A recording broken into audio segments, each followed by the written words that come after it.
Bonjour et content de vous retrouver sur YouTube, ça fait un petit peu longtemps, je suis sur un autre projet, je vous en parle quand il est un petit peu plus abouti. Toujours est-il que j'ai pensé que c'était quand même important de vous faire une vidéo au sujet de l'évolution politique française. J'ai moi-même été assez touché par les événements des dernières semaines émotionnellement. Il y a des déclarations totalement incroyables, il y a des événements assez rares. Et même si globalement je ne suis pas une personne très politisée, il m'a semblé que c'était important ici de trouver une forme de paix, une forme aussi de sens de l'histoire pour aller un petit peu au-delà des vagues qu'il y a dans toutes les directions. Enfin, c'est une série Netflix en accéléré qu'on a là, avec 3 épisodes par jour. Et cette série, eh bien, souvent, elle va appuyer, et c'est ça qui va être intéressant, et c'est ça dont on va parler dans cette vidéo, c'est aussi de quels archétypes, en fait, les figures politiques, les partis politiques, les situations, eh bien, sur quels archétypes, donc, ces situations et ces personnes vont appuyer en nous. Hein, il y a des hommes et femmes politiques qui nous sont totalement indifférents. Il y en a qu'on adore, il y en a qu'on déteste,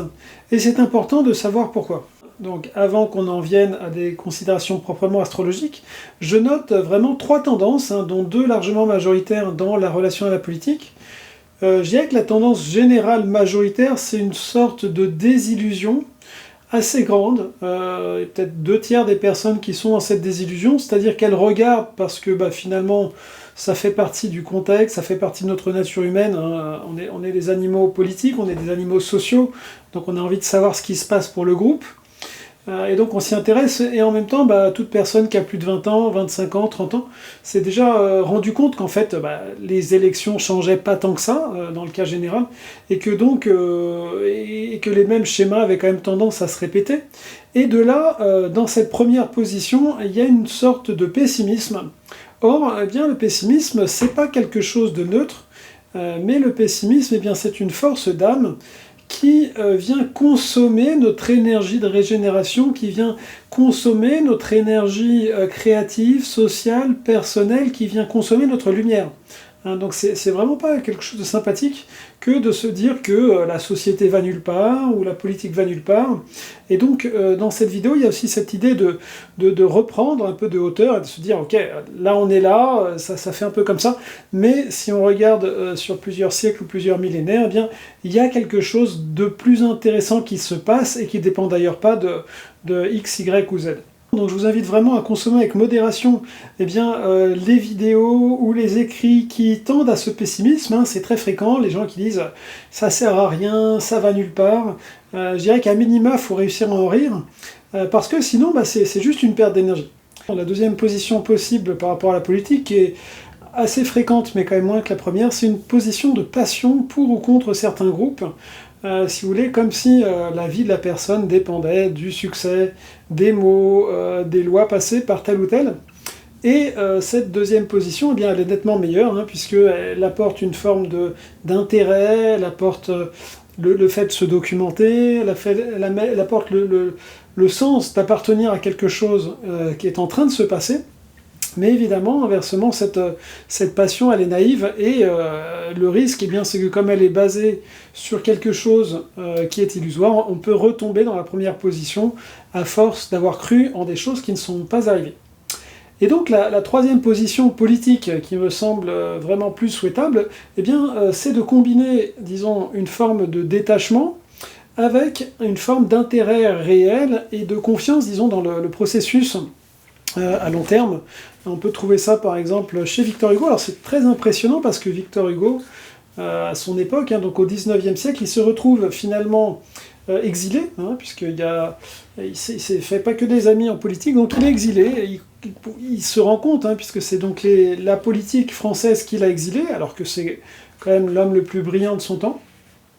Mais pour autant, il croit tout à fait en le futur, il croit en la marche inexorable du progrès. Il a des paroles, là c'est dans un discours qu'il donne au sujet d'une autre personne qui a été exilée avec lui, et qui est morte donc en exil.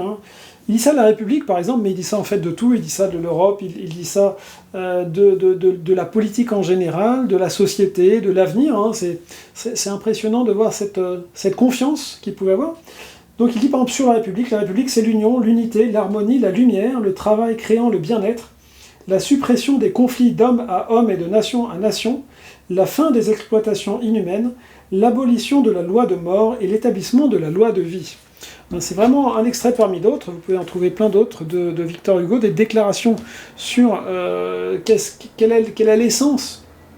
positive de la politique. Et je pense que c'est vraiment important de comprendre des fois quand on n'est pas dans ça. Moi, la plupart des personnes spirituelles à qui je parle de politique sont dans le premier cas de figure, quoi. Bon, bah, whatever, il se passera ce qui se passera, je n'appartiens pas à ça, je suis hors du temps, et donc on se retrouve un petit peu, si vous voulez, comme un satellite, comme ça, à la périphérie de la Terre, sans vraiment avoir nos racines, sans vraiment avoir notre premier chakra qui participe à l'aventure. On va s'intéresser à 4 choses dans cette vidéo, à la 5e République et à ses transits actuels, et puis on va s'intéresser aux 3 forces qui sont présentes dans la vie politique de l'instant politique actuel, et voir qu'est-ce qu'elles peuvent apporter et quelles sont leurs limites.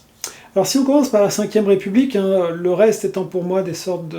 quand même d'épiphénomènes, puisque on le voit, les partis naissent et meurent assez rapidement dans la vie politique française en général. Les partis en général, eh bien, ils durent quelques années, maximum quelques décennies, avant, disons, que quelqu'un qui incarnait ce parti quitte le parti, ou bien simplement que ce parti ait apporté ses idées, que ces idées soient passées dans la Constitution, soient passées dans les lois, et que donc il n'y a plus vraiment de raison d'être. Si vous voulez, une grande partie, par exemple, du Parti socialiste, ou une grande partie du Parti communiste, une grande partie de la droite traditionnelle, a déjà réalisé l'agenda qu'elle avait prévu, soit d'une forme de protection sociale, soit d'une forme de libéralisation. Les partis politiques sont de l'ordre d'épiphénomènes de la vie profonde de la nation française et de la politique mondiale. Les partis incarnent à un moment donné soit un intérêt, soit une force d'âme de la nation, une force d'âme de la société, un désir de plus de liberté, un désir de plus de partage, un désir de plus de telle forme de justice. Et évidemment, à partir du moment où soit il y a une réponse opportune qui a été donnée à ça, soit on se rend compte que finalement la transformation, par exemple, beaucoup des formes de communisme ont finalement été périmées parce qu'on s'est rendu compte qu'il n'y avait pas les conditions pour réaliser le programme qui avait été suggéré. Et donc voilà, c'est des sortes d'expériences toutes ces expériences sont liées en gros au cycle de Jupiter-Saturne, cycle dont j'ai parlé dans d'autres vidéos, et qui est en gros un cycle de 20 ans. Donc on va se proposer pendant une vingtaine d'années un projet politique. On va voir un petit peu ça, son contraire, voir comment ça peut s'incarner, et puis en général, au bout de 20 ans maximum, on a testé politiquement dans ce cycle donc, de Jupiter-Saturne l'idée, et il est temps de passer à quelque chose, un petit peu, si vous voulez, comme dans une école, dans une université, vous avez un module, vous finissez le module, vous passez à autre chose. Donc s'attacher sur un plan national à un parti politique donné ou à un candidat donné, c'est quand même avoir un peu le nez dans le guidon, là où quand on regarde de plus loin, il y a des forces beaucoup plus générales qui sont présentes. Avec les partis politiques, on est donc dans le feu de l'action, un feu qui dure donc maximum 20 ans, souvent moins d'ailleurs, des fois c'est juste plutôt un cycle de Mars de l'ordre de 2 ans, des fois un cycle de Jupiter, 12 ans, et 20 ans, c'est déjà pour des partis qui ont une belle durée. Et donc quand on va au niveau de la constitution d'un pays, on est dans quelque chose de plus stable, plus réel, plus profond, les partis politiques étant des tentatives en fait du peuple d'incarner un certain aspect de sa constitution en quelque sorte. Et donc la constitution, on pourrait la rapprocher de la vie d'un monarque avant, c'est-à-dire que ce qui donnait une cohésion au fil du temps, au-delà des décennies, à un pays, eh bien c'était l'incarnation royale de son monarque. Quelque chose qui est donc de l'ordre d'un cycle d'Uranus, c'est-à-dire un tour complet d'Uranus, qui est donc de 84 ans, qui est à peu près la durée pendant laquelle le peuple connaissait. Il voyait l'enfant naître, grandir, se marier, avoir des enfants, prendre le pouvoir, enfin éventuellement dans un ordre différent. Mais finalement, le pays s'attachait comme ça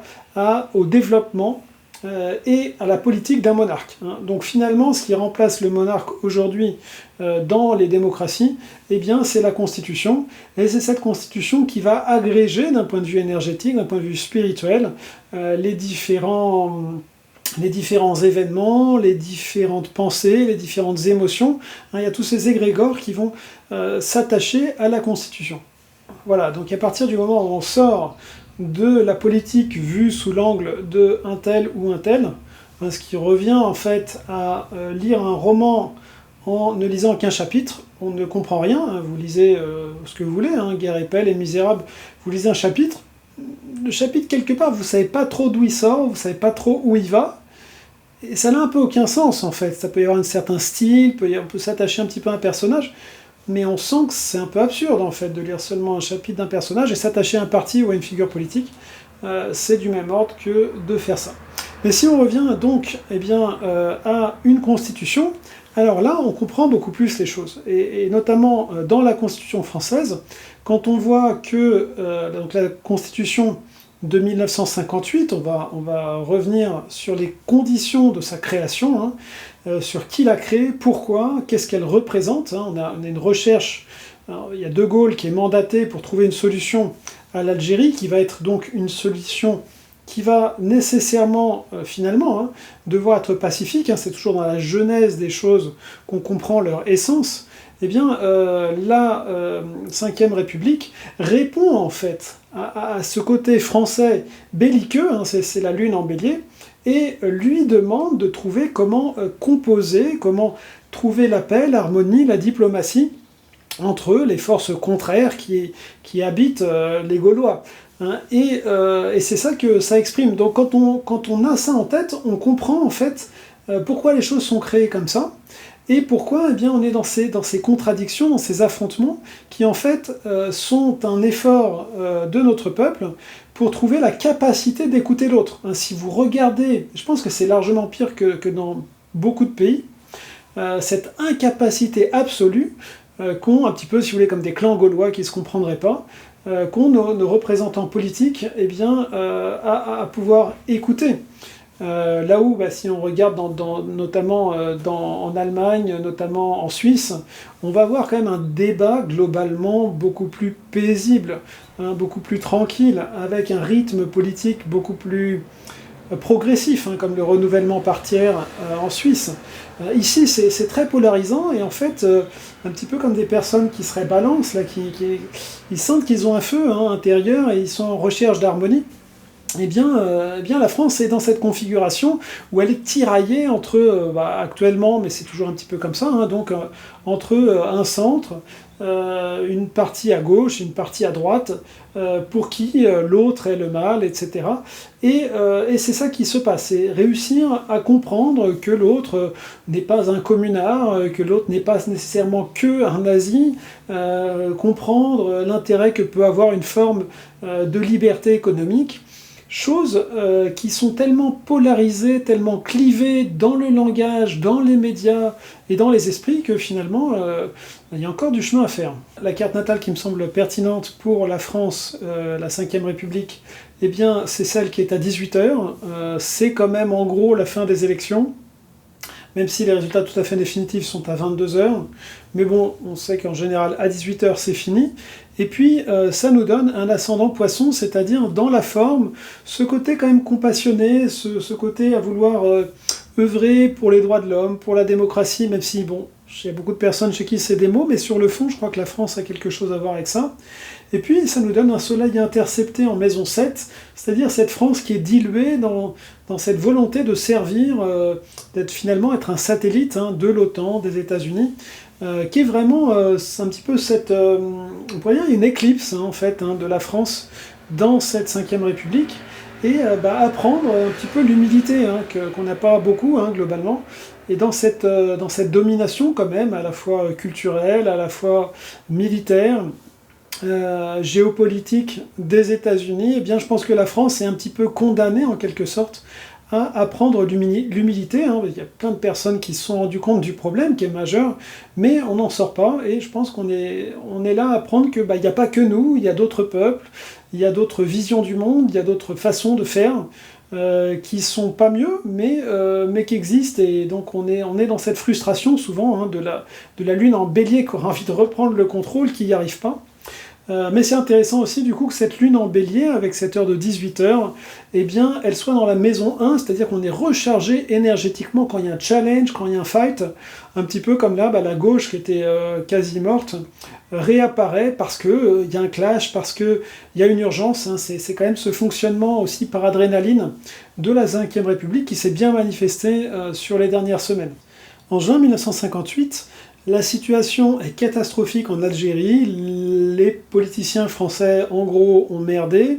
ils n'ont pas compris en fait que le colonialisme était fini, hein, même si clairement depuis 1945 il y a cette vague de fond en fait, hein, de la capacité des peuples à choisir par eux-mêmes, mais voilà, il y a une inertie, il y a cette volonté de puissance, cet orgueil français, qui fait qu'on ne comprend pas que les peuples puissent préférer être peut-être moins riches, être peut-être dans quelque chose de moins proéminent à l'échelle mondiale, mais ressentir cette liberté, cette capacité à faire leurs expériences, qui puissent donc préférer cette liberté à notre gloire. Eh bien, beaucoup de politiciens ne le comprennent pas à l'époque, et donc la situation est horrible. Et c'est De Gaulle qui est rappelé au pouvoir, hein. Il avait trouvé qu'à l'époque, la 4ème République et son fonctionnement partisan, qu'on a pu voir dans les dernières semaines, les derniers mois, les dernières années, actuellement dans la 5ème République, mais en tout cas, voilà, De Gaulle ne voulait pas de ça, de ce côté un peu mesquin, en fait, hein, de la vie politique. Il s'était retiré. On le rappelle, et c'est donc dans ces conditions qu'il décide, quelques mois après, hein, juste en septembre, eh bien, de faire voter par référendum une nouvelle république qui serait plus forte. Et le paradoxe que j'évoquais juste avant dans cette vidéo, eh bien, c'est que bien qu'il y ait cette volonté en fait de renforcer, de donner quelque chose d'un petit peu monarchique au président français, eh bien ça va être fait dans un contexte international où on a envie aussi de créer l'Europe, qui va être en fait en partie justement la destruction du côté royal, hein. La France profonde, elle a un caractère lion, et ce caractère lion, il est vraiment mis entre parenthèses en fait par le soleil balance, et en plus maison 7, qui se trouve dans la Constitution donc, de 1958. Mais quoi qu'il en soit, ce qui est intéressant aussi, eh bien, c'est qu'il y a cette technique ancienne, cette technique de l'astrologie grecque, qui nous invite à regarder l'ordre des planètes. Alors, la première planète dans une carte natale, c'est quand on part du point opposé au Soleil, et qu'on tourne dans le sens des aiguilles d'une montre, eh bien, c'est la première qui apparaît dans cet ordre-là. Donc, ici, vous prenez donc le point Bélier, qui est à l'opposé du Soleil, au même degré, et puis vous tournez dans le sens inverse des aiguilles d'une montre. Vous arrivez donc d'abord sur la Lune, première planète qui s'est levée le jour donc, de ce vote, et c'est donc le début, hein, dans cette technique prédictive, dans cette technique un petit peu symbolique aussi, de l'astrologie. Et donc la France commence avec ce combat, hein. Lune Bélier, c'est le combat, dans ce sang, dans ces larmes, dans ce moment vraiment tragique, hein, où il faut se battre, où il y a des attentats, où De Gaulle d'ailleurs lui-même, on essaie de le tuer, hein. Donc c'est cette énergie en fait de survie qui commence la 5ème République, qui va d'ailleurs, on le ressent, hein, on l'entend, disons, cette souffrance de se dire, est-ce qu'on existe encore, hein. Il y a une question assez de survie dans cette lune en bélier. Et puis quand on fait donc le tour du zodiaque en partant de cette lune, là où il y a des points ensuite, eh bien c'est en Gémeaux. Et je pense qu'aujourd'hui, la 5ème République, elle est dans ce moment Gémeaux, notamment donc le Mars en Gémeaux. Mars en Gémeaux, qui est pour moi le chapitre, symboliquement, dans lequel se trouve donc la 5ème République, c'est beaucoup de choses qui sont intéressantes. En négatif, et on est en plein dedans aujourd'hui, c'est cette dispersion politique, dispersion macronienne, où on essaie un petit peu d'être partout, mais où finalement il y a quand même beaucoup plus de brassage de vent et d'une recherche compulsive de liberté économique que de réalisation vraiment pratique, vraiment satisfaisante. Mais on pourrait dire sur un plan quand même superficiel, une impression en tout cas pour certaines personnes, pour ceux qui arrivent à se glisser dans ce courant de liberté, d'avoir plus d'options qu'avant. Et puis le Gémeaux en politique, c'est aussi lié à l'Afrique. Il y a cette jeunesse africaine, il y a cette chaleur, ce côté communicatif, ce côté amusant qu'on trouve, ce côté mobile aussi de l'Afrique, qu'on trouve, qui sont liés, disons, à l'énergie du Gémeaux. Et donc ce Mars en Gémeaux, eh bien, il a quelque chose de se sentir excité par cette énergie curieuse, cette énergie jeune, et donc ce jeunisme et ce côté africain aussi de la Ve République, il n'est pas simple dans la mesure où, on le voit sur la carte natale, il y a un demi-carré avec la Lune en Bélier. Donc la Lune en Bélier, elle a envie de se sentir une identité, de se sentir une force, et ce côté plus mobile, il lui donne de la vie, il lui donne du mouvement, mais il lui donne pas vraiment de force. Et puis, on a un carré aussi, on a un carré au Pluton en Vierge, ce qui fait qu'ici, les racines, la tradition, qu'est-ce qu'on fait dans cette curiosité infinie, cette ouverture infinie, cette liberté un petit peu rapide, superficielle du Gémeaux? Comment on combine ça avec une impression de tradition, une impression de stabilité, une impression d'avoir un espace qui appartient? Et là, qu'on le veuille ou non, eh bien, le Gaulois en tant que tel, il n'est pas très mercurien en fait, il n'est pas très fun, le Gaulois. C'est-à-dire que les comiques aujourd'hui, c'est des comiques africains, ou qui ont des origines, qui ont quelque chose, qui ont un lien avec l'Afrique. En tout cas, on va dire 80% des comiques drôles, et pas ceux qui, vous savez, ceux qui nous font réfléchir, ceux qui sont dans des références culturelles subtiles, un petit peu nostalgiques, un petit peu déprimantes. Le Gaulois, aujourd'hui, il a quelque chose d'un petit peu déprimant. Donc on a en France un humour, on va dire, qui va être plus plutonien, qui va être plus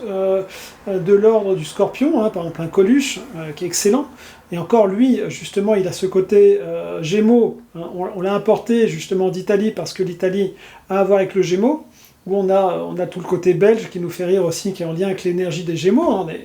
Les bandes dessinées belges, par exemple, sont bien représentées en France, parce que justement, ça nourrit ce Mars Gémeaux. Mais voilà, on a besoin d'éléments étrangers, en fait, parce que, par nature, le Gaulois, il a un côté un petit peu nostalgique, un petit peu guerrier, un petit peu concentré, un petit peu critique, et c'est pas quelqu'un de spécialement fun par nature. Donc, on peut pas à la fois, disons, remplir ce besoin de curiosité, ce besoin qu'il se passe quelque chose, qu'il y ait une vie, qu'il y ait une aération, et puis être dans un enfermement, comme le voudrait donc aujourd'hui, par exemple, le RN. Et par rapport à cette énergie Gémeaux, qui est donc l'un des moteurs de la Ve République, il y avait ce côté colonial, justement, d'aller rechercher, en Afrique de la vie. C'est aussi ce côté, cette tension entre, on avait dit, ce Pluton en Vierge et le Mars en Gémeaux, c'est-à-dire les conflits qui ont lieu en Afrique, Mars en Gémeaux, pour avoir l'indépendance énergétique, la stabilité financière énergétique qui est le Pluton en Vierge. On a ce thème de la France-Afrique qui apparaît dans ce carré. Et il y a un lien entre les deux, en fait. C'est-à-dire que l'uranium qu'apporte l'Afrique est de l'ordre d'une vie brute, d'une vie instinctive, dont le vieux continent, qu'est l'Europe, ce continent, disons, cette nation française qui est présente donc depuis le VIe siècle, elle est passée à travers tellement de choses qu'elle a besoin d'une énergie jeune pour ne pas simplement rentrer dans une forme de sagesse, de vieillesse, d'endormissement. Et donc par rapport aux énergies Gémeaux, c'est très significatif qu'à la fois la dissolution de l'Assemblée par Emmanuel Macron ait lieu lors du mois Gémeaux, où on avait quelques planètes en Gémeaux, et de même que la nouvelle formation de gauche, donc le nouveau Front Populaire, qui a une carte désastreuse, mais on en parlera dans la vidéo suivante, sinon ça va être trop long pour celle-ci, mais quoi qu'il en soit, voilà, ça, son acte de naissance du 10 juin 2024 est dans une masse d'énergie Gémeaux, et on verra en quoi c'est une sorte de canard sans tête, dans la mesure où le soleil est très mal placé, mais ce sera donc dans la vidéo suivante. Pour la gauche, c'était complètement délirant de créer un nouveau parti politique dans ces énergies de destruction de l'Assemblée nationale. Si vous voulez, c'est un petit peu comme si on est en 1945, il y a une bombe qui tombe sur Hiroshima, et puis l'empereur du Japon dit « bon bah allez, j'installe ma capitale à Hiroshima ». C'est de cet ordre d'incohérence et d'inconscience énergétique.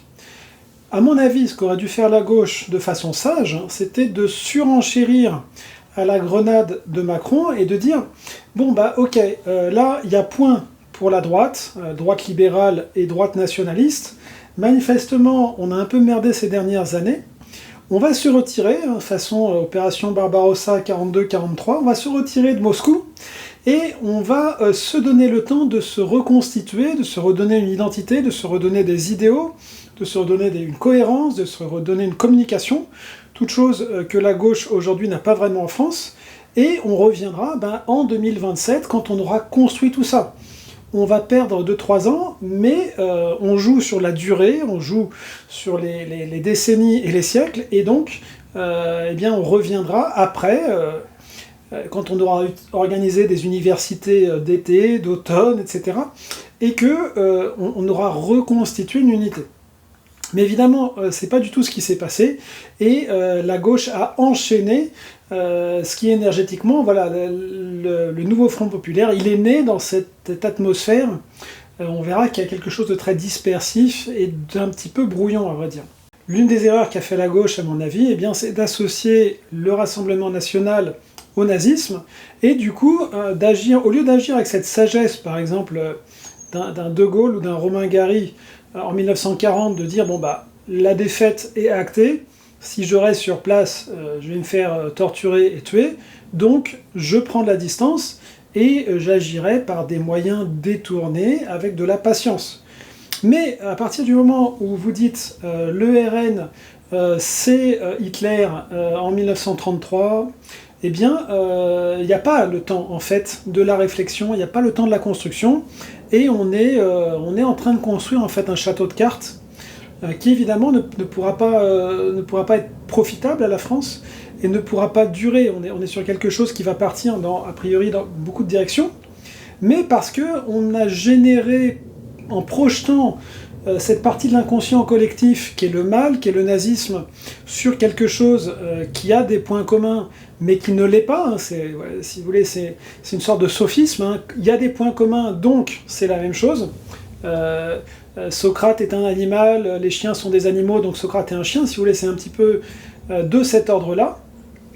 Et les conséquences, eh bien, c'est quand même un échec qui est annoncé et qui ne bénéficiera pas non plus à la France. Avant qu'on passe à la deuxième partie de cette vidéo, qui sera sur le Rassemblement national et la suite de la Ve République, et les énergies donc des dirigeants du Rassemblement national, je rappelle que je donne des consultations, vous pouvez profiter de l'été ou d'une autre saison si vous regardez cette vidéo après sa publication, pour faire un petit peu comme je fais dans cette vidéo, c'est-à-dire prendre du recul. L'une des grandes vertus de l'astrologie, c'est justement cette capacité à prendre du recul sur les choses qui nous touchent pour les voir sous un jour beaucoup plus profond, beaucoup plus sensé, et dans lequel eh bien, on peut avoir des solutions auxquelles on n'avait pas pensé. Jordan Bardella, eh bien, c'est la figure charismatique qui a séduit vraiment beaucoup de gens, parce que y a plusieurs éléments, mais déjà on a quelque chose de calme, on a quelque chose de posé, qui montre quand même que le Rassemblement national actuel n'est pas le Rassemblement national, le Front national de Jean-Marie Le Pen. Évidemment, il y a une filiation, cette filiation n'a pas été reniée, il n'y a pas eu de scission nette, il n'y a pas eu de mea culpa, de toutes les bêtises et toutes les horreurs qu'avait pu dire ou faire le Front national. On a donc cette continuité qui évidemment est très dérangeante, et d'un autre côté, il est vrai que les mêmes choses sont beaucoup moins, et je ne dis pas du tout, mais sont beaucoup moins tolérées que par le passé. Vous avez le fait notamment que vous ne pouvez plus dire des horreurs sur les Africains, parce que une personne du Rassemblement national qui ferait ça serait filmée et serait directement grillée. Donc c'est une bonne chose, et je pense que ça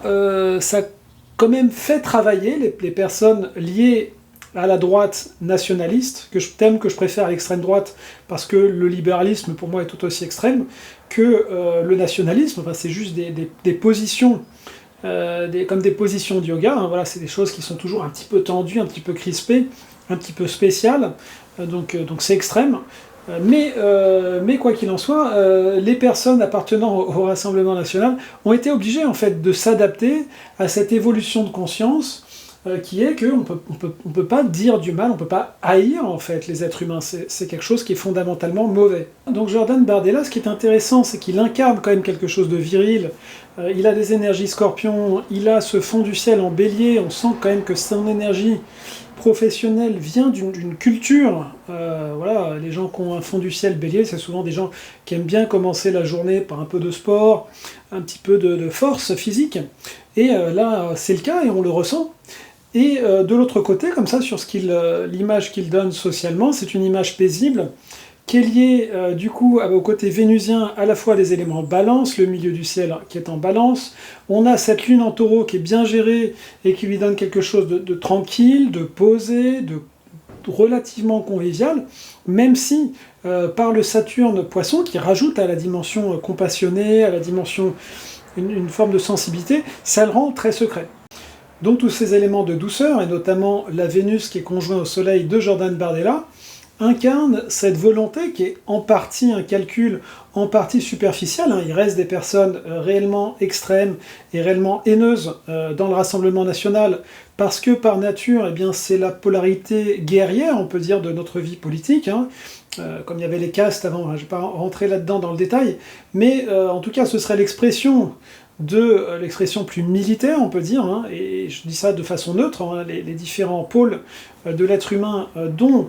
le guerrier intérieur sont des pôles nécessaires, et le Rassemblement national exprime ça. Mais donc Jordan Bardella exprime une volonté, à mon avis, sincère à 60%, à mon avis calculée à 40%, du Rassemblement national de s'intégrer à la modernité démocratique, tolérante, inclusive. Et en tant que tel, eh bien, c'est une avancée qui, au lieu de dire ils sont malhonnêtes, c'est tous des fachos, rien n'a changé, qui les enfonce plus dans leur passé, il est vrai, sombre, de saluer en fait, tiens, c'est bien, le Rassemblement national a arrêté de dire que la Shoah était un détail de l'histoire, ou des choses comme ça. Même si ils n'ont pas rompu avec ce passé, ils ont changé, quoi. Et ça, c'est quand même une bonne nouvelle pour la France. C'est tout à fait passionnant de voir que la carte de Jordan Bardella est quasiment la même, ou en tout cas a beaucoup de points communs, avec celle de la Suisse, la Constitution suisse de 1848, qui est celle énergétiquement qui est active aujourd'hui, avec notamment le Soleil Vierge. Ce Soleil Vierge, eh bien, c'est la volonté suisse de construire, la volonté suisse de patience, la volonté suisse de compétence, c'est le côté financier, c'est le côté horloger de la Suisse. Et Jordan Bardella a également donc l'ascendant Sagittaire, qui est la Suisse, donc ce côté quand même à une certaine ouverture, à quelque chose de positif, qu'a le Sagittaire. Et puis il a également le Saturne en Poisson, qui ouvre à une certaine forme de sensibilité, une certaine forme de secret aussi. Alors je ne vais pas rentrer dans tous les détails, même si ce serait assez passionnant, de l'astrologie de Jordan Bardella. Mettez dans les commentaires, d'ailleurs, je peux développer beaucoup les thèmes que j'évoque dans cette vidéo, mais là c'est une sorte de vidéo d'introduction à la politique française, on pourrait dire. Et je passe donc à celle de son mentor, celle de son chef aussi, d'une certaine façon, qui est Marine Le Pen. Puisque c'est Marine Le Pen qui dit vouloir être présidente, et présidente est évidemment, dans la logique de la Ve République, supérieure à Premier ministre. Donc Marine Le Pen se place hiérarchiquement au-dessus de Jordan Bardella.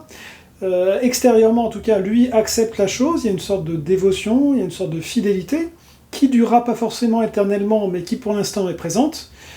Et donc, ce qui est intéressant de voir pour ce que peut proposer le Rassemblement national, eh bien, c'est de voir comment les forces peuvent s'agréger autour de son chef, quand même majoritaire, qui est Marine Le Pen. Et là, j'ai un peu plus de sujets d'inquiétude, dans la mesure où on a cette lune en Capricorne, chez Marine Le Pen,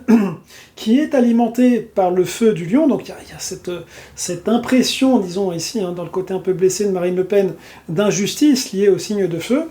et qui est doublée aussi par le fait que le maître de la lune en Capricorne, eh bien c'est le Saturne Bélier. Donc il y a quand même quelque chose ici à la fois de belliqueux par le Saturne Bélier, c'est-à-dire se structurer dans le combat, elle se sent structurée par le combat, un petit peu à l'opposé de Jordan Bardella qui a ce Saturne Poisson, qui est beaucoup plus doux, dévotionnel, à l'écoute d'autre chose que de lui-même. Mais Marine Le Pen, il y a ce côté un petit peu quand même de l'extrême droite, là pour le coup, qui est de faire le buzz par le punch, qui n'est pas quelque chose de sympathique en fait. Et de même, la lune en Capricorne, elle donne une grande capacité de travail, mais dans le contexte d'une droite nationaliste, il y a le côté qui peut être un peu trop indifférent, un petit peu trop c'est la loi est dure mais c'est la loi, ou la loi du plus fort. Le Capricorne, il travaille dur et il attend que les autres travaillent dur, il y a ce sens du devoir, ce sens du travail, et ça peut manquer là quand même d'un lien de cœur, surtout donc dans le contexte de la droite traditionnelle.